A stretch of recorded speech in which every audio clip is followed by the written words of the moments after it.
Al caer la noche, el noble fue encontrado en una de las tabernas cercanas al Kremlin, donde solía reunirse con sus aliados para beber y conspirar. Los hombres de Iván lo rodearon rápidamente y antes de que pudiera reaccionar, lo llevaron a rastras hacia el patio del palacio. Schwitzky gritó, maldijo, intentó sobornar a sus captores, pero nada lo salvó de su destino. Iván lo esperaba en el patio, envuelto en una capa oscura que apenas podía ocultar su delgada figura. A su lado, una jauría de perros hambrientos gruñía y tiraba de sus cadenas, ansiosa por el festín que se avecinaba. Schwitzky, al ver la escena, palideció. ¿Qué es esto, muchacho?, gritó Schwitzky, tratando de mantener la compostura. ¿No sabes con quién estás jugando? Iván no respondió, pero con un gesto frío y calculador levantó la mano y la bajó bruscamente. Los guardias soltaron a los perros. Los ladridos y los gritos llenaron el aire. Schwitzky intentó huir, pero los perros lo alcanzaron en segundos. Iván observó sin pestañear cómo los animales le desgarraban la carne del hombre que había osado burlarse de él. La sangre manchó la nieve y los gruñidos de los perros se mezclaron con los últimos gemidos de Schwitzky.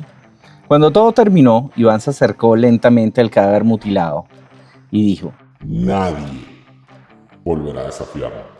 Vamos a hablar de Iván el Terrible. Historia, misterios, curiosidades. Esto es Cosas Muy Importantes con Daniela y Federico. Escúchalo en tu plataforma de podcast favorita. Bienvenidos a Cosas Muy Importantes. Muy importante. Episodio 156, un episodio que les debíamos. Iván el Terrible. ¿Era tan terrible como decían? Spoiler alert, sí. era un poco peor. Era un poco peor. Antes de comenzar, vamos a darle las gracias a nuestros mecenas en Patreon, que ya suman un montón. No podríamos sin ustedes, muchachos. Sí, señor. Si ustedes quieren formar parte de nuestro grupo de WhatsApp, recibir contenido anticipado y cositas especiales a través de nuestro Patreon, suscríbanse. Simplemente ponen patreon.com/cosas muy importantes. Pueden suscribirse gratis, que hay algunos contenidos gratuitos, pero también desde $3 mensuales apoyan esta causa de traerles dosis de historia curiosa. Y tenemos que darle la bienvenida a Landibel. También vamos a aprovechar de darle la bienvenida a Landibel a nuestro selecto grupo de mecenas y aprovechar también de invitarlos a escuchar el podcast de Karina Tamayo, que se llama Yo Te La Recuerdo. Si les gusta la historia... que yo creo que si están ustedes metidos aquí... Es porque les gusta la historia. Aparte, oyendo de Iván el Terrible, así como para relajarse. Exacto. Karina habla de cosas más positivas. Su podcast es maravilloso. Nosotros tenemos el placer de poder acompañarla en la producción. Búsquenla en las plataformas de podcast de su preferencia, como Yo Te La Recuerdo. Y también la pueden seguir en las redes sociales para que vean de qué les estamos hablando. Sí, sobre todo, bueno, aprovechamos de recordarles que nosotros tenemos una agencia productora y todo lo que son podcasts, videos, básicamente todo lo que ven en las redes, nos pueden llamar a nosotros y se los hacemos. Sí, incluso asesorías en marketing digital, que hay muchísima gente que lo hace, pero nosotros también lo hacemos y tenemos mucha experiencia en eso. Así que bueno, síganos en el grupo muy importante, @el grupo muy importante, y ahí también pueden chequear qué otras cosas hacemos nosotros en nuestro tiempo libre, que no es mucho. Ok, bueno. Vamos a arrancar con la ñoñología, porque eso tiene que ir a juro y porque sí. Bueno, ustedes, queridos oyentes, ¿saben de dónde carrizo viene la palabra zar? Traten de imaginarse, ¿de dónde creen? Zar. César. Viene del latín César, así es. Viene de ese mismo título que usaban los emperadores romanos, empezando con, nuestro amigo Octavio César Augusto. Imagínate Octavio paseando por las calles de Roma con su toga y su corona de laureles, todo bello y precioso. Todo divino, sí. Todo divino. Y todo el mundo llamándolo César. Sí, señor. Ahora, por otro lado, tú tenías que en Grecia, ellos utilizaban el término autocrátor. Me gusta el autocrátor. ¿Autocrátor? Sí. Autocrátor. Es como un César más burócrata. Sí, y maluquín. Él es un autocrátor. Bueno, sí. Pero bueno, ya saben ustedes de dónde viene la palabra zar, que pues todo el mundo habla de zar. Zar es un César. Exactamente. Ahora, la infancia de Iván el Terrible, porque todos estos personajes, señores, no olvidemos que alguna vez fueron unos pequeños e inocentes niños. Sí, bueno. A Iván esto no le duró mucho tiempo. Fue pequeño, no sé por cuánto tiempo le duró la inocencia, pero miren, Iván nació en 1530 y su maravillosa suerte lo llevó a perder a su padre a la edad de los 3 años. Chiquitito. El padre se llamaba Vasily III. Su madre, Elena Glinskaya, asumió el papel de regente. Todos los que vimos Games of Thrones sabemos lo que es un regente. Es como decir, es la mano del rey. No sé si ustedes se acuerdan que tú tenías a Joffrey y estaba el abuelo, era el regente. Exacto. O sea, es el que mandaba mientras el rey... Claro, el futuro rey tenía la edad suficiente. Era chiquito, exactamente. Claro. Pero esto no duró mucho porque la mamá de Iván murió en 1538 cuando Iván tenía apenas 11 años. Posiblemente envenenada porque estamos hablando de Rusia. Exactamente. Después de su muerte... No, mentira, tenía 8 años Iván cuando pierde a la mamá. Sí. Era pequeño. Sí. Pero bueno, después de la muerte de su madre, Iván quedó bajo la influencia de las familias boyardas. Los boyardas eran los nobles rusos, que obviamente competían por el poder y realmente lo trataban con desprecio y abandono. A nadie le importaba Iván. Era como un Harry Potter renacentista. Ahora, fíjense, durante este tiempo, Iván lo que veía a su alrededor en el palacio eran constantes luchas de poder, traiciones, actos violentos. Era una cosa horrorosa, algo así como Rusia hoy en día. Y esto influyó profundamente en su percepción del mundo, que el mundo es un sitio horrible y que había que desconfiar de los nobles. Exactamente. Sin embargo, estos nobles, estos boyardos, no tenían idea realmente de con quién se estaban metiendo. Exacto. Ahora, el episodio de Andrés Chwitsky, que es con el que abrimos el intro de este episodio,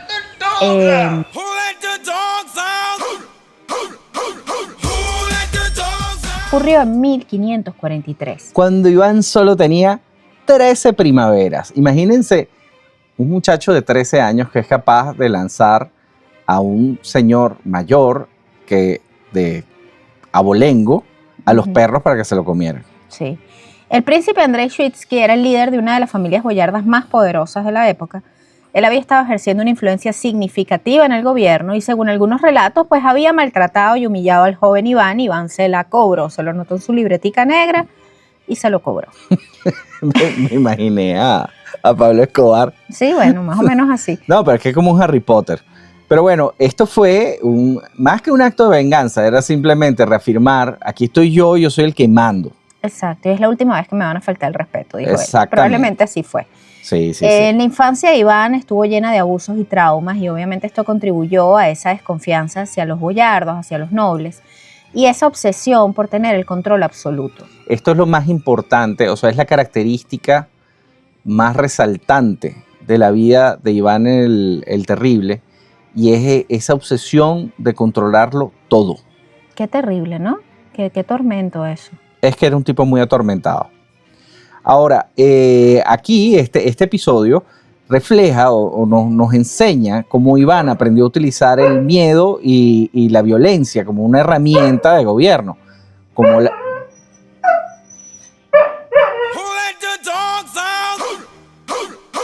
Bueno, este episodio con Chwitsky, disculpen el perro ladrando, refleja cómo Iván aprendió a usar el miedo y la violencia como herramientas de gobierno. Esto es algo que vemos hoy en día. Putin es el rey de esto. Y luego de investigar para este episodio te das cuenta que los rusos tienen esto ancestralmente. Ni siquiera son desconfiados, son paranoicos, son agresivos, no los puedes culpar. No los puedes, o sea, es simple. Bueno, ya va. No, pero es que es su forma de ser. Sí, es algo cultural incluso. O sea, lo que está mal es pensar que un ruso va a hacer algo bueno por ti. Saludos, amigos de Rusia. ¿Sabes que tenemos algunos oyentes en Rusia? ¿Sí? Wow. Sí. Cuídense. Ay, bueno. Pero fíjate, después de este episodio de Iván con 13 años lanzando a un noble a los perros, es que podemos decir que la leyenda de Iván el Terrible comenzó. Exactamente. Las dos vidas de Iván. ¿De qué hablamos cuando decimos las dos vidas de Iván? Porque podemos dividir su vida en dos etapas. La primera, desde su nacimiento hasta la muerte de su esposa Anastasia en 1560, en donde potenció el imperio ruso comandando impresionantes campañas militares, donde tenemos a un Iván duro, pero justo y hábil políticamente hablando. Y la segunda, que fue después de que muere la esposa hasta 1584, que se fue al infierno, y donde Iván se transformó en un psicópata. Sí. O sea, realmente era un psicópata. Y aquí es cuando le ponen el famoso apodo por el que lo conocemos hoy en día. Exactamente. El terrible. Ahora, los hermanos Gliński. Fíjate, ya habíamos dicho que Iván había quedado más solo que la una en medio de un nido de víboras una vez que muere su madre cuando él tenía apenas 8 años. Todo muy ruso. La madre al parecer muere envenenada, en fin. El hecho es que los hermanos Gliński toman el control del gobierno. ¿Quiénes eran ellos? Fíjate, Yuri y Mijaíl Gliński eran dos personajes muy destacados en la historia rusa del renacentismo. Ellos pertenecían a la familia Gliński, que tenía raíces lituano-tártaras, y su relato está profundamente relacionado con las intrigas políticas de lo que era la corte de Moscú durante el reinado de Iván IV. Iván IV es Iván el Terrible. Exacto.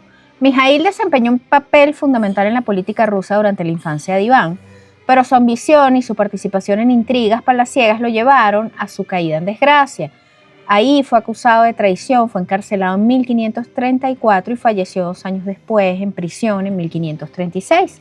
Por el otro lado tenemos a Yuri, su hermano, que también fue una figura muy importante en la corte de Moscú. Sin embargo, su historia está marcada por una tragedia. Estamos hablando de Rusia, por Dios. De Rusia del siglo XVI. Como dices, o sea, ¿cómo diferencias la literatura rusa de todos? Bueno, yo muero. Exacto.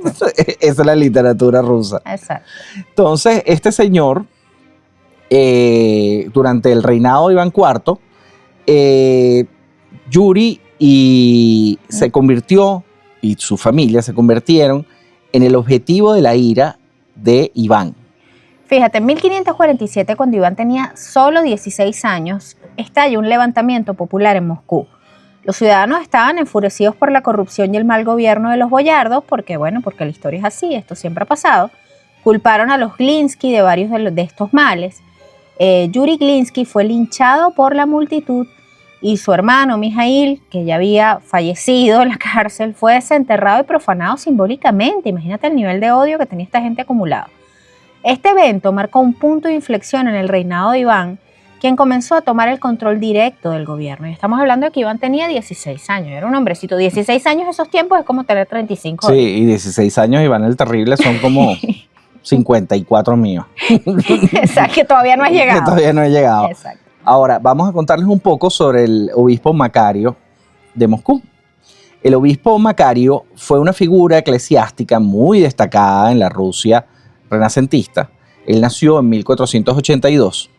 Él fue el metropolitano de Moscú, que esto es como decirte el más alto... Sí, regente eclesiástico y de toda Rusia aparte.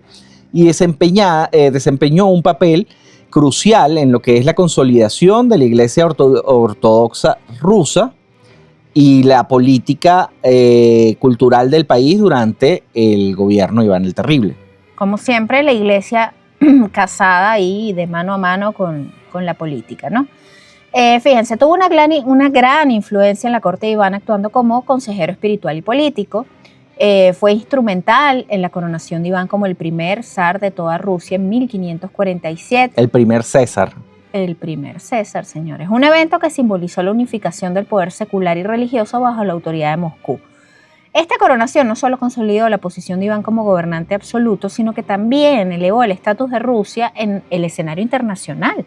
Sí, fíjense, Macario apoyó las reformas del gobierno de Iván y promovió la idea de que Moscú iba a ser como una tercera Roma. O sea, el tipo estaba fumado, sí. Completamente fumado. Este concepto buscaba apartar el legado de lo que es Roma y montarlo en Moscú. Claro. O sea, quería que fuera, como decirte, la capital de la religión. Exactamente. También fue un ferviente defensor de la expansión territorial de Rusia, respaldando campañas militares como el asedio de Kazán. Para que se le respetara como zar, Macario determinó que Iván procedía, según un árbol genealógico, de un linaje de los primeros césares romanos. Esto, bueno, inventó. Y así lo predicó y así trató de convencer a todo el mundo. Pues. Bueno, como les dijimos, la primera etapa de la vida de Iván fue bastante positiva, si la podemos ver desde cierto modo. Políticamente hablando, sí. Entonces, podemos hablar un poco de estos logros, ¿no? Uh-huh. Durante este primer periodo se distinguió por una notable reforma interna del país y la expansión territorial. Durante este mandato fomentó las artes, fomentó la literatura, incluso introdujo la imprenta en Rusia. Sí. En ese mismo año estableció la Rada, que es un organismo gubernamental que actuaba como el Consejo Real, es un consejo de ministros. Claro. Compuesto por el sacerdote Silvestre, el metropolitano Macario, que era su mentor, y su secretario, que era Alexei Adashev. O sea, ese era el consejo de gobierno de Iván. Yo lo que veo cuando hemos hecho episodios que hablan un poco de la historia de Rusia es que es la cuna de la burocracia, ¿yo? Sí, señor. Esta gente crea ministerio para todo, departamento para todo, oficina para todo. Tú tienes un problema. Esta gente no conoce nada del teletrabajo, ¿no? No, o sea, tienes un problema y creas un organismo que supuestamente va a resolver ese problema. Y con eso creas otra serie de problemas. Exactamente. Okay, y no se bien. acaba nunca. Y estos señores de toda la vida, pues estamos hablando del siglo XVI. Sí, señor. Ahora, en 1549 llevó a cabo el primer Zemsky Sobor. ¿Qué era esto? Burocracia. Una reunión de representantes de los principados rusos. Exacto, burocracia. Y comenzó una revisión del código legal. O sea, pocos señores se sentaron a armar lo que fue el Sudebnik, que era como una especie de código penal, por decirlo de alguna manera, un código legal, ¿no? Un código legal. Este fue creado en 1550 y es una recopilación de todos los decretos emitidos por el gobierno hasta ese momento. O sea, lo que hicieron fue ponerlo todo en orden, ¿no? Agarraron todos los papelitos y los metieron dentro de una carpeta. Exacto, les abrieron sus huequitos, los archivaron, les pusieron separadores, ordenaron el asunto. No habían carpetas en ese entonces. Bueno, Daniela. pero algo hicieron. Okay. Una de sus más grandes campañas militares, fíjense, fue la conquista de los cánatos tártaros. Estos habitados por tártaros, chuvashes, maríes, mordivos, udmurtos, un gentío en Kazán en 1552 y Astracán en 1556 para controlar la totalidad del curso del río Volga. Recordemos que este territorio ruso estaba lleno todavía de distintas poblaciones y ordenar a toda esa gente. De hecho, los tártaros eran los mongoles. Sí. Entonces, esto es complicado porque Rusia no llegaba, Siberia no era parte de Rusia. No. Es Iván el Terrible. Que va conquistando. El que conquista Siberia. Exacto, sumando territorios. O sea, el tamaño, la Rusia que conocemos hoy en día no era. Es obra de Iván el Terrible. Exacto. Fíjense, se añadió un territorio de 1 millón de kilómetros cuadrados a los dominios de Moscú, que Iván quería convertir en la sucesora de Constantinopla, ¿no? Porque siempre con esa visión de grandeza desmedida, ¿no? Lo consiguió con 100.000 hombres divididos en caballería, artillería y mercenarios cosacos. Sí, ahorita les vamos a relatar un poco de lo que fue el asedio de Kazán. Esto ocurrió en 1552, una de esas cruzadas, pues. Las más importantes o probablemente la más importante bajo Iván. El reinado de Iván. Sí. En 1552 el ejército de Iván asedió Kazán. Aquí se estaban enfrentando al Kanato de Kazán en lo que fue una batalla mega épica. Ellos tenían 150.000 soldados y tenían una fortaleza, esto es muy loco, habían construido una fortaleza y habían construido una torre de 12 metros llena de cañones. Wow. O sea, imagínate, estamos hablando de antes del 1600. Claro, en 1552. O sea, imagínate, era un edificio que rodaba y estaba lleno de cañones. Wow. Sí, no, al final el tipo le echaba pichón. Y con esto atacaron las murallas de Kazán el 29 de agosto de ese año. Exacto. Fíjate, ¿qué tenían los rusos? Tenían la caballería feudal, tenían artillería, bueno, tenían... De todo. El 2 de octubre los rusos al final logran entrar a la ciudad después de intensos combates y capturaron a los líderes tártaros. La victoria fue brutal, como se puede imaginar, llena de masacre y destrucción por todos lados. y así se consolidó el poder ruso en la región, y esto marcó un hito que llevó a la expansión hasta Hacia alcanzar Siberia. Para que después, muchos años después, Stalin Mandar a la gente a morirse a Siberia. Probablemente, bueno, ya tú vas a ver. No te adelantes.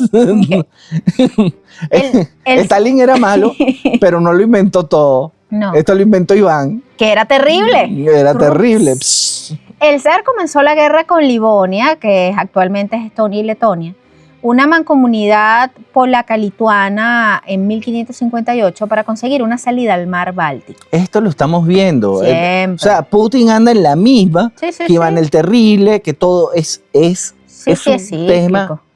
No, es que está en la sangre. Sí, vale.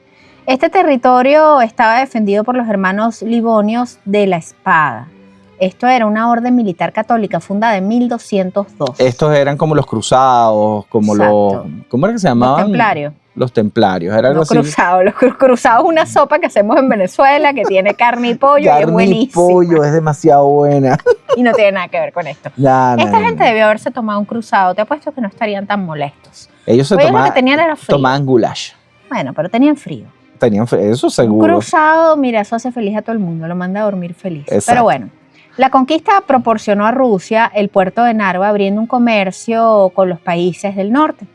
Pese a la victoria, Polonia, Lituania y Suecia atacaron a Rusia sintiéndose amenazados de su poder, prolongándose así la guerra hasta 1583, un año antes de la muerte de Iván. Es decir, que eso fue un conflicto largo, señores. Sí, él debió haber seguido hacia el lado de Siberia. Claro. Pero cogió hacia otro lado y entró en conflicto. Se metió en un problema gigantesco, ¿no? Fíjate, ya en 1553 Iván había empezado a cambiar. Una enfermedad de ese año estuvo a punto de acabar con su vida y, presa del miedo, intentó pactar con los boyardos para que su hijo mayor gobernara después de su muerte. Los boyardos se negaron, planeando un futuro zar en la figura de su primo Vladimir Staritsa, y para mala suerte de los boyardos, Iván se recuperó y pues con eso le añadió más cositas a la lista de por qué odio a los boyardos. Iván tenía una lista que decía por qué odio a los boyardos. Exacto. Y en esa lista agregó también un par de puntos más y fue como que, esta gente cuando yo me muera no le va a dejar esto a mi hijo. Ok, tienes otros punticos más ahí, boyardo. Exacto. Okay. Ahora, fíjense, antes de 1560, Iván IV gobernó con la ayuda de un grupo de consejeros cercanos conocido como el Consejo Elegido. Más burocracia. El Rada. Eso ya se lo explicamos. Este consejo incluía figuras como Afacio Adashev y el sacerdote Silvestre, que implementaron reformas muy importantes como la creación del Código Legal y la organización del ejército. Sin embargo, a finales de la década de 1550, Iván comenzó a desconfiar de sus consejeros y a buscar un control más directo y absoluto sobre el poder. Porque otra de las características de los rusos es desconfía. Desconfía siempre. Pero es que tienen que desconfiar, porque son traidores. Sí. Ahora, en 1560 muere la esposa de Iván, Anastasia Romanovna, que más adelante les vamos a contar un poco más de ella, quien tuvo mucha injerencia en la vida política de Rusia, y debido al episodio de 1553, Iván acusó a los boyardos de haberla envenenado.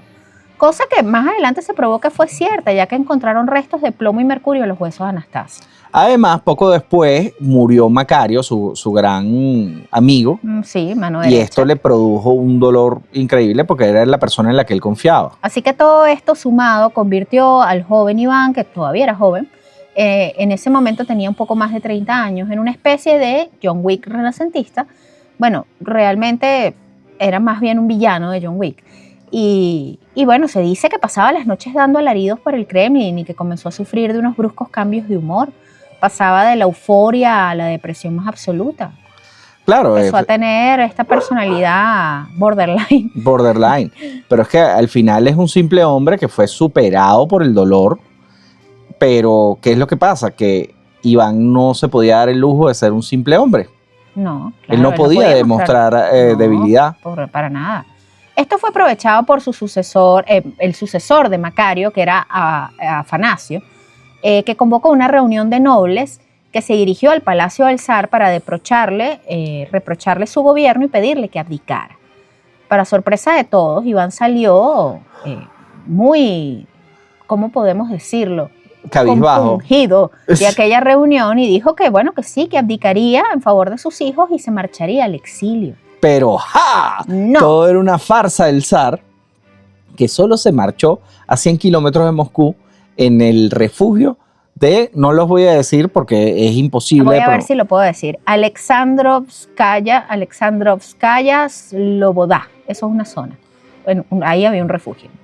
No lo voy a volver a decir. Un refugio, yo vi las fotos en un castillo, pero mamarro, de estos. Castillote. Pero de los bonitos. Ah, wow. No un castillo medieval, esos roñosos que tenían los ingleses, sino los castillos rusos. Sí, que son apoteósicos. Son palacios realmente. Que por cierto, en estos días estuve viendo un clip de una bloguera de viajes, yo no sabía esto, que muchos de esos palacios hoy en día funcionan como viviendas de interés social y están entre los alquileres más baratos que tú puedes conseguir en Moscú, por ejemplo. No puede y en ser. un palacio abandonado, bueno, no abandonado porque vive gente, pueden vivir no sé cuántas miles de familias y se comparten baños, se dividen las habitaciones y tú puedes alquilar baratísimo una vivienda ahí o un espacio para dormir ahí. Te lo voy a decir. Y es muy loco. No, gracias. No, gracias. ¿No? Y es muy loco porque conservan todavía frescos de las paredes, de los techos, incluso algunos mobiliarios quedaron ahí. Es una cosa loquísima, aparte todo derruido y venido menos. Qué deprimente. Súper deprimente. Y debe estar lleno de fantasmas esa vaina. Bueno, mientras este tipo estaba en su palacio de verano, ahí no hay verano, su segundo palacio de invierno, Exacto. envió 3 cartas. Una a Afanasio, Exacto. que es el nuevo metropolitano, otra a los nobles y una más al pueblo. Claro.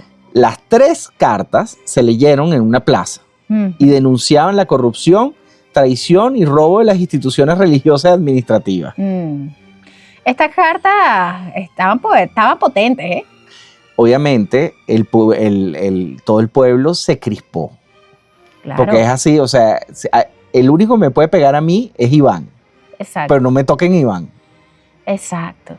Entonces, es que se repite, estos tipos de... Él es malo, pero es mi malo. Exacto, él es malo, pero es mi malo. Bueno, aunque suene a algún tipo de medicamento para los hongos, lo que voy a nombrar a continuación, la oprichnina y la semchina, es como el pie de atleta del gobierno de Iván, el terrible. Estas fueron las etapas, digamos, que Esta más fue la etapa. oscura. Fue la etapa, porque fue una etapa que ocurrió paralela. El gobierno se dividió en 2. Exacto, que era la oprichnina, o sea, la etapa se llamó la oprichnina. No, pero ya va, explícame esto. Explícame esto, porque estoy confundida. ¿Qué es la oprichnina y qué es la semchina? Bueno, ya te lo voy a explicar. Aparte de ser un medicamento para los hongos. Yo creo que con este frío no hay manera que te salga un hongo. Pero bueno, fíjate, Rusia... Claro que sí, esa humedad del invierno, esa gente abrigada que no se bañaba bien. No llegaba a ponerse húmedo nada, todo se congelaba. No, chico. Bueno, Rusia en los tiempos de Iván fue un periodo fascinante y complejo. Desde 1565, Iván instauró la oprichnina, que era una especie de gobierno paralelo diseñado para que él consolidara todo el poder y eliminaba a todos los nobles que él consideraba que eran una amenaza. Esta administración utilizaba una fuerza policial que era completamente leal a Iván, conocidos como los oprichniki, que llevaban a cabo, era como decirte la KGB. Claro, eso te Estos son los abuelitos de la KGB. Este es el inicio de la KGB, ¿vale? O sea, él para gobernar, pero es para gobernar una parte de Rusia. Claro. Los territorios nuevos que había conquistado. Por el otro lado, tú tenías la Shepchnina, que era el sistema de gobierno tradicional con el que él venía trabajando anteriormente y que continuaba operando en las religiones. Pero bajo el control de la oprichnina. No, la oprichnina tenía una parte del país y la Shepchnina otra parte del país. Ok, esta es la parte donde Federico me explica a mí el episodio. Porque me perdí en la es que fue sumamente complejo. Imagínate un país que lo divides en 2. Una parte tienes una autoridad absoluta en Iván, manejada por una fuerza policial, y por el otro lado continúa como venía. Ok. Ok. con los nobles. Con sus reuniones burocráticas, con sus carpetas, manillas. O sea, él dijo así como que vamos a hacer un experimento a quién le va mejor. Obviamente, teniendo dos gobiernos completamente disparatados dentro de un país, causó caos. Claro. Fíjate, la política de Iván el Terrible no solo transformó la estructura del gobierno ruso, sino que también dejó esa huella profunda en lo que fue la psique colectiva del país. Y por eso que su reinado es recordado por esa mezcla entre avances y terror, que contribuyó a forjar esa identidad de Rusia en los siglos venideros.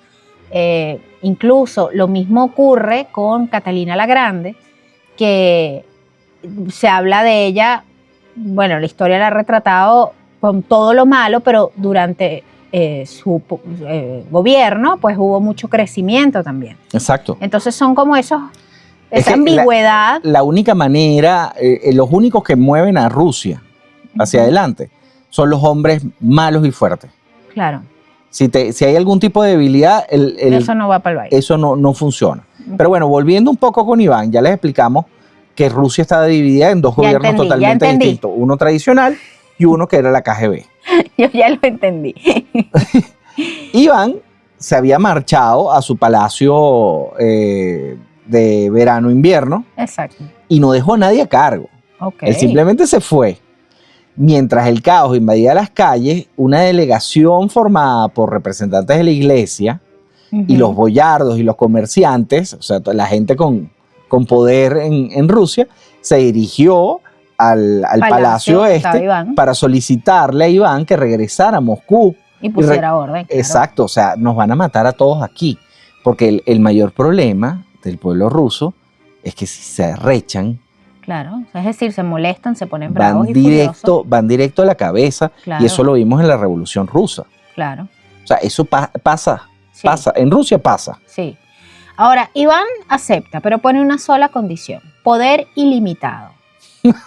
Ya tenía, pero él quería más. El clero debía renunciar a su derecho de interceder a favor de las personas caídas en desgracia y los boyardos a la garantía de una justicia equitativa.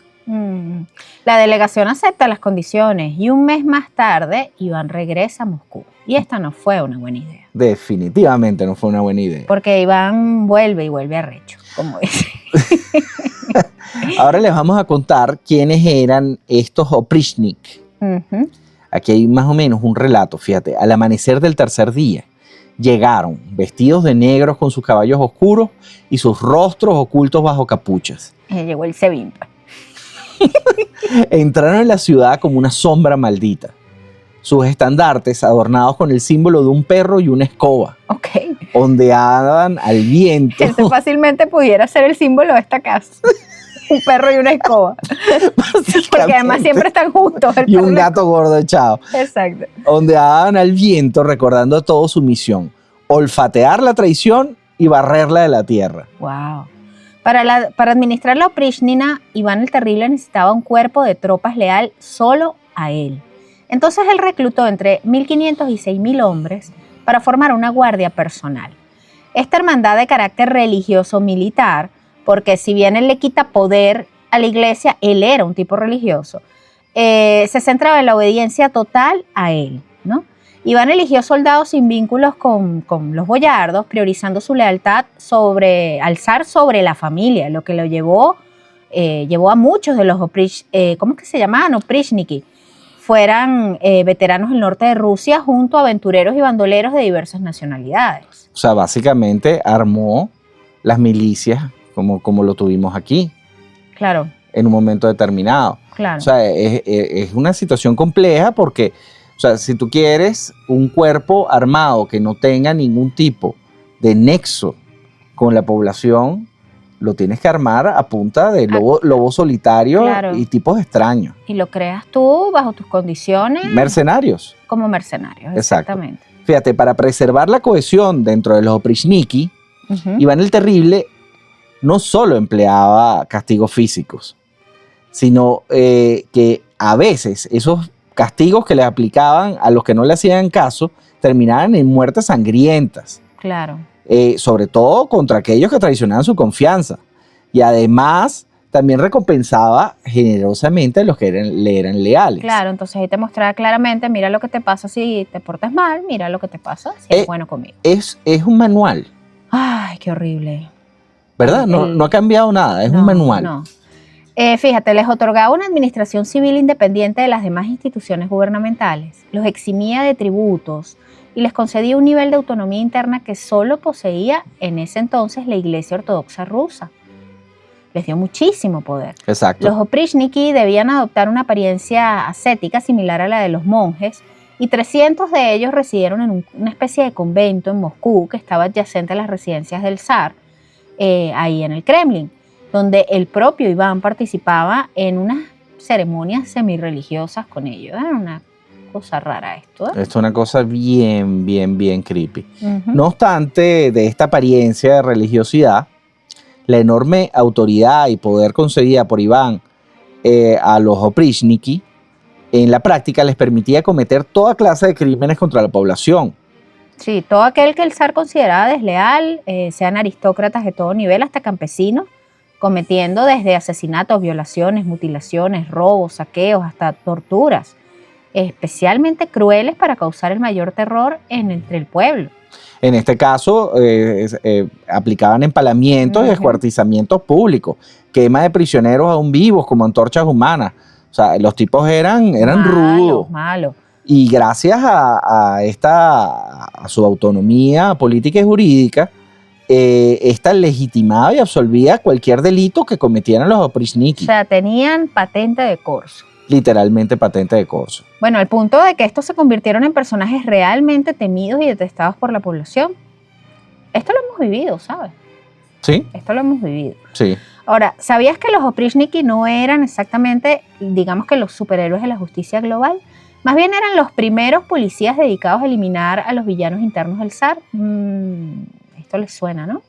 Sí, señor. Como les estamos diciendo, su ropaje, ellos se vestían todos de negro. Tanto la armadura como la capa. Y un casco en donde parecía que parecía el cráneo de un perro. Y una escoba. Pero es que es en serio, vi una escoba.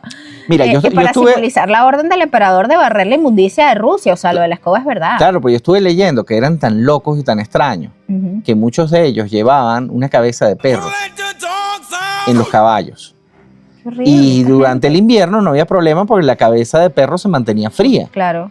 Pero en verano olía perro muerto, pues. tenían que cambiar la cabeza de perro cada cierto tiempo.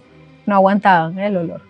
Sí, o sea, se les podría y cambiaban y mataban otro perro. Qué horrible, qué horrible. Fíjate, en su libro Iván el Terrible, el autor Henry Troyat describe con gran precisión las acciones de los oprishniki. Fíjate, la Oprishnina se fundó el 4 de febrero de 1565 y las primeras ejecuciones tuvieron lugar en la Plaza Roja ese mismo día. Fueron condenados el príncipe Alexander el Suitsky, su hijo y otros 6 nobles que fueron decapitados. Otro, el príncipe Chevirev, fue empalado y sufrió durante 24 horas antes de morir. Qué horrible. ¿Sabías tú que los oprishniki fueron los protagonistas de un episodio muy, muy oscuro en la historia de Rusia? Imagínate esto, estamos en enero de 1570 y el temido Iván el Terrible sospecha que hay una conspiración contra él, porque obviamente la paranoia siempre, ¿no? ¿Y quiénes son los supuestos conspiradores? Bueno, nada más y nada menos que ricos aristócratas y comerciantes de la próspera ciudad de Novgorod.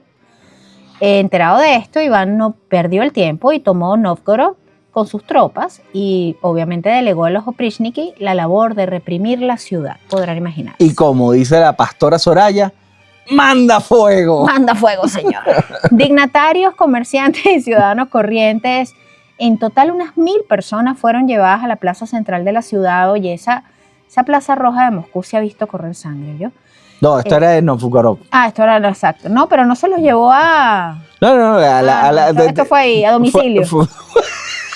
Sí, o sea, la plaza no era roja, pero quedó roja, no te preocupes. Ok, no entremos en detalle. Fíjense, los métodos de tortura, más bien vamos a entrar en detalle. Los métodos de tortura y ejecución fueron diversos. Azote, fracturas de miembros, cortes de lengua, cortes de fosas nasales, castraciones. Ay, Dios mío, esto fue terrible. Asados a fuego lento. Y no era una parrilla, era gente. Y después de que los torturaban, los amarraban a un trineo, ya sea por la cabeza o por los pies, y los arrastraban hasta el río Voljov. Voljov. Discúlpame. Ok, Voljov. está bien la zarina, La zarina de la que habla ruso. El río Voljov. Voljov, en donde arrojaban a familias enteras. Sí, a la abuela. Ellos acostumbraban a hacer esto. Esto es lo que intentaron hacer con Rasputín y bueno. Sí, no funcionó. No. Ahora fíjate, los que no se ahogaban, los oprichniki, los mataban con lanzas, estacas o hachas desde sus barcos. No, estos eran unos Esta masacre se prolongó salvajes. durante 5 semanas.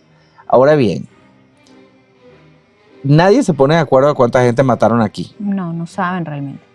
pero se habla, algunos hablan de 3.000 personas, Ujú. otros hablan de 20.000 personas, Qué barbaridad. otros hablan de que no quedó nadie en esta ciudad. 5 semanas, el horror. Pero el hecho es que la ciudad de Novgorod se convirtió en un símbolo del precio del poder absoluto y las consecuencias de la tiranía. Sí, Los oprichniki, bajo el mando de Iván el Terrible, llevaron a cabo una serie de represiones tan brutales que marcaron para siempre a la ciudad y su historia. Este periodo no solo trajo sufrimiento y miedo, sino que también dejó una huella imborrable en la memoria colectiva. Por eso es que los rusos son así, Claro. porque claro. esto no se olvida. No. La leyenda de Iván el Terrible se perpetuó durante todos estos años Claro. y se ha perpetuado durante todos estos años. Claro, porque representa ese temor a un líder que en su búsqueda de control absoluto es capaz de desatar caos y opresión de la peor manera. Esto queda grabado en el ADN de las personas. Exacto. ¡Ay, qué horrible! La historia de Novgorod se convierte en una advertencia precisamente sobre los peligros del poder desmedido y las consecuencias de la tiranía. Además, este autor, Troyat. Troyat, describe la naturaleza de las fiestas que hacían Iván y sus oprichniki. Ah, bueno, obvio. Algunas noches traían mujeres, las desnudaban, las azotaban y las violaban frente a la mirada del zar. Qué barbaridad. El líder de la Oprychnina, que era un tal Malyuta Skutarov, que era una de las personas más odiadas, y así una de las personas más odiadas de la historia de Rusia, obligaba a las mujeres desnudas a perseguir gallinas mientras sus fuerzas les disparaban con flechas. Qué cosa tan terrible. El sistema de Oprychnina establecido por Iván el Terrible realmente fue un periodo tumultuoso. Ojo, esto marcó la historia de Rusia, como ya les veníamos diciendo. Durante estos 7 años, Iván utilizó la Oprychnina para consolidar su poder y así eliminar a sus enemigos. Y esto generó un ambiente de miedo y de represión. Este periodo no solo transformó la estructura del gobierno, sino que dejó esta huella en la sociedad rusa, donde pues se queda este legado de terror y control que realmente marca la política de este país para siempre. Yo me atrevería a decir que no durante años, sino para siempre. Bueno, yo creo que ya eso es demasiado terrible, pero les podemos contar. Tan terrible como Iván. Exacto, sobre los últimos años de la vida de Iván el Terrible. Porque se mueren, son humanos. Sí, bueno, para suerte de nosotros no dejó un heredero claro y marcado. Bueno, de nosotros no, de ti y de mí realmente no. No, realmente. Realmente no me importa. No me importa ni un poco. Pero bueno, para suerte del pueblo ruso, exacto, este señor no dejó herederos. ¿Por qué no dejó herederos? Fíjate. Bueno, ya eso lo vamos a contar un poquito más Porque adelante. era terrible. Porque era terrible. No, sí, dejó herederos, pero ninguno quedó realmente a cargo del fondo familiar de Rusia. Pero tras décadas de consolidar su poder y expandir el territorio ruso, Iván se había convertido en un hombre atormentado. Sí. La muerte. Bueno, se podrán imaginar que detrás de todas estas medidas no había un tipo relajado, no había un tipo ligero ni un tipo simpático, había un tipo terrible. Ajá. Exacto.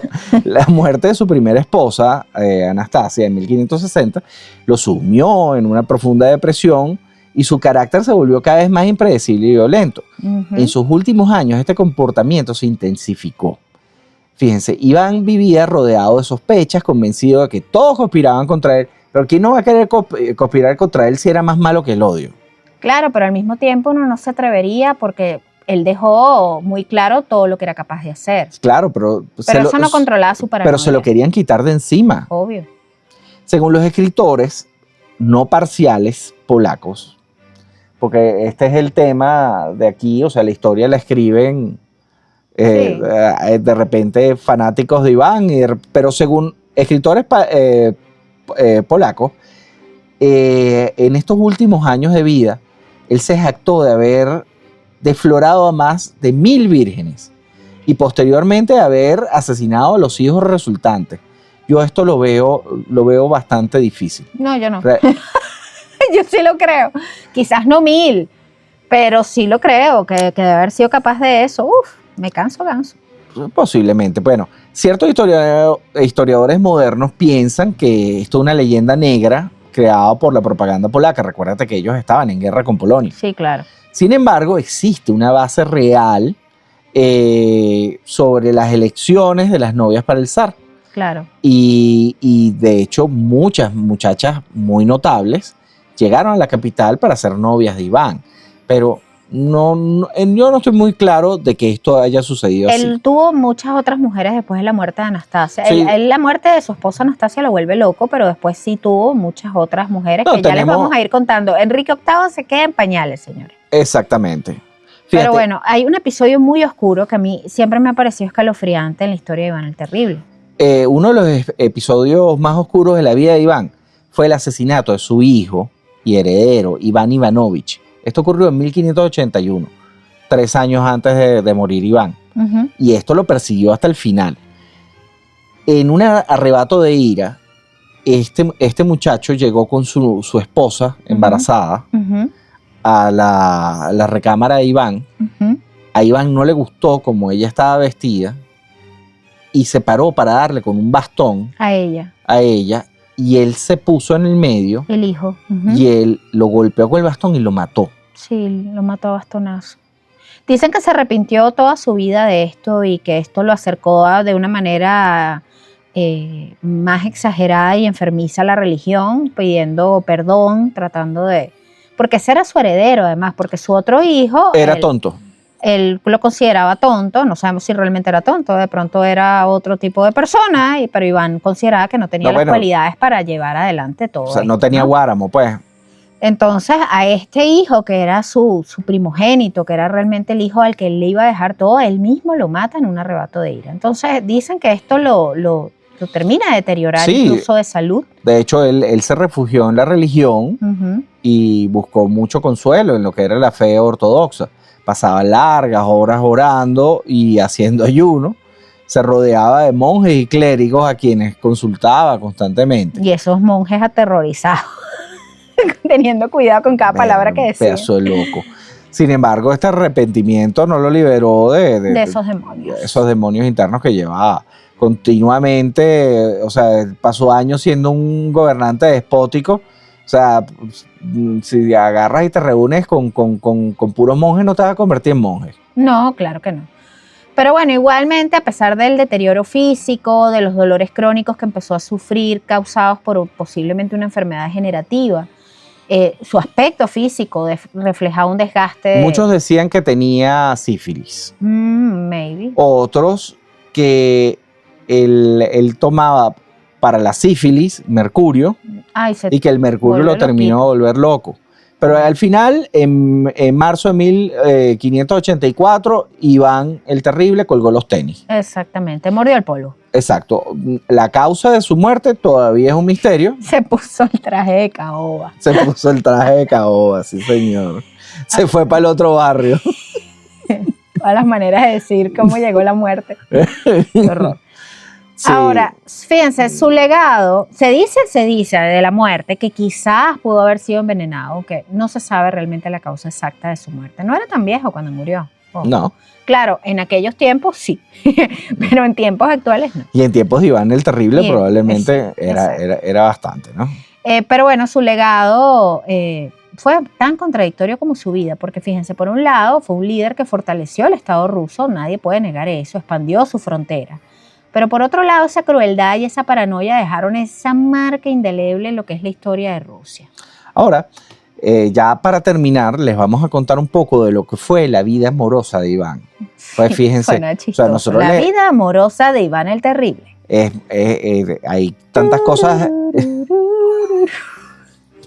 La vida amorosa de Iván el Terrible. O sea, no puedo pensar, este es el peor título pero una película porno de la historia. La vida amorosa iba horrible. Horrible. Tú te fuiste más allá. Yo estaba pensando en una novelita romántica, pero tú te fuiste más allá. Pero eso es peor todavía. Sí, bueno, pero ok, está Bueno. fuerte esto. Ajá. Anastasia Romanova Sayarina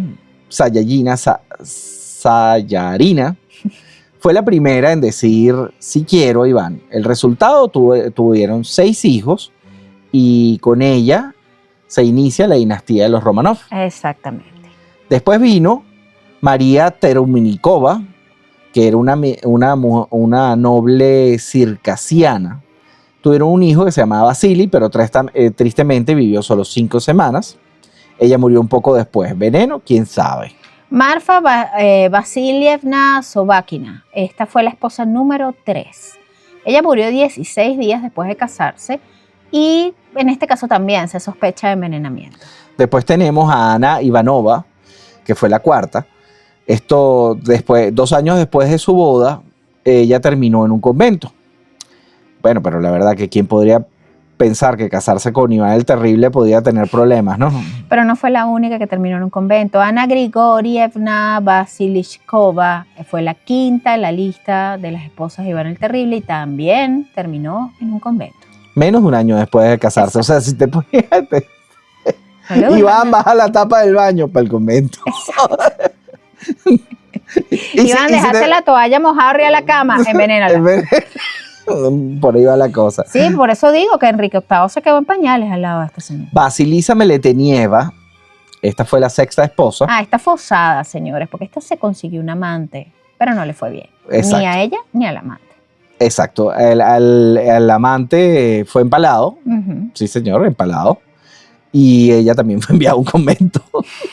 Yo me imagino que había un convento lleno de esposas. De exesposas de... La casa de las exesposas de Iván el Terrible. Exacto. Así como la casa de las hermanitas de la caridad, bueno, estas eran las exesposas de Iván el Terrible. Después tenías a María Dolgorútkaya, la 7ª. Ella pasó a la historia por no ser virgen en su noche de bodas. ¿Y adivinen qué? ¡Van! Ahogada al día siguiente. Ella por lo menos no la mandaron al convento, ella la ahogaron. Finalmente tenemos a María Feodorova Nagaya. Uh-huh. Esta fue la 8ª y última esposa, que con ella tuvo un hijo que se llamó Demetrio. De ella no se sabe mucho, al parecer sobrevivió porque él se murió antes. Exacto. Ella tuvo la suerte de que se murió. Exacto. Pero bueno, así es como Iván se ganó su apodo del Terrible. Sí, en lo que es el mundo del amor, nada más, en su vida amorosa era bastante terrible. ¿Y en qué no? Bueno, no, por eso digo, o sea, nada más en el apartado amoroso ya era un tipo terrible, en todo lo demás ni se diga. Siempre estaba la duda, ¿será que de verdad el tipo era tan terrible que le hayan puesto ese apodo, Iván el Terrible? Sí. Para estándares rusos era malo. Era malo, o sea, el malditómetro. El malditómetro iba a estar en rojo. El malditómetro deja muchos otros peluches de los que hemos hablado en cosas muy importantes, Sí. Los deja como unos niños de pecho, realmente Iván sí era terrible. Sí. Y bueno, terrible es que sigamos hablando de esto, así que vamos a despedir este Ya episodio me 150. Yo también. me cansé, Daniela. Demasiado nombre ruso complicado. Este es el final del episodio 156, pero no queremos despedirnos sin antes invitarlos a que escuchen tanto nuestros micros de cositas muy importantes que los van a encontrar en Patreon. Esos están saliendo en radio, en señal abierta a nivel nacional en Venezuela. Nosotros estamos en Caracas, Venezuela. Los que no estén en Venezuela se pueden unir al Patreon, pueden entrar a nuestro chat bello y precioso y se los pasamos por ahí. Exactamente. Y también pueden escucharnos todos los miércoles a través de la señal de kissfm.com. Kiss es KYS.com, que estamos en vivo de 12 a 1 de la tarde por radio. Ahí estamos más comedidos, ahí no decimos tantas barbaridades. Exacto. Y los jueves, puede. ese mismo programa lo montamos en YouTube. Así que tienen muchos lados por donde vernos y escucharnos. Importante, lo que sale en la semana en la radio no es lo mismo que ustedes escuchan aquí. No. Son programas distintos, se complementan, son más historias curiosas. Historia, terror, más trabajo misterio, para curiosidad, nosotros, un poco más de trabajo. por eso parecemos un coleto. Exactamente. De hecho, nuestro escudo familiar es el perro, la escoba y el coleto, que somos nosotros. Vamos a invitarlos a que escuchen el podcast de Karina. Yo Karina te la Tamayo, recuerdo. yo te la Karina recuerdo. Tamayo. Ese podcast está genial, lo estamos produciendo nosotros. Y Karina, aparte de que tiene un estilo narrativo maravilloso, los contenidos que ella está trayendo semana a semana son geniales. Así que bueno, esa invitación queda abierta. Vamos a darle las gracias a nuestra Camila Napoletano por su apoyo y su paciencia y su cariño. Ya Sí, es parte ya. de la familia. Ella es la jefa de los Michi, del Noti Michi. Ella, Si usted ella tiene le un pone, Michi, le pone Gatarina a los Michi. sí, no, y ella es la que les asigna las pautas. Dice, tú cubres suceso, tú cubres ciencia, tú cubres... Ajá. Le Bueno, acomoda la corbatita al Michi. exacto. Si usted necesita mandar a su Michi reportero, mándelo por mensaje directo a nuestras redes, @cosas muy importantes en Instagram, con el nombre del Michi, el nombre de usted, y ese Michi lo vamos a poner a trabajar. Sí, bueno, en X estamos por @podcastmi. Exactamente. Y bueno, ya lo saben que nos consiguen en muchos sitios. En YouTube estamos como @cosas muy importantes. Usted, gracias a Dios, estamos bien posicionados en YouTube. Escribe cosas muy, muy importantes y nos van a aparecemos encontrar. nosotros. Nos van a encontrar. Y bueno, ya lo saben, en Instagram, que es la red por la que más contacto estamos, también vamos a poder transmitir algunos pedacitos de nuestro programa de radio en vivo desde Instagram. Así que síganos en @cosas muy importantes. Y bueno, y nos escuchamos en el episodio 157. 157, sí. Vamos a preparar algo ligero. No, nunca. Yo soy Daniela Federico, y esto fue Cosas Muy Importantes. muy importantes. Cosas muy importantes con Daniela y Federico. Escúchalo en tu plataforma de podcast favorita.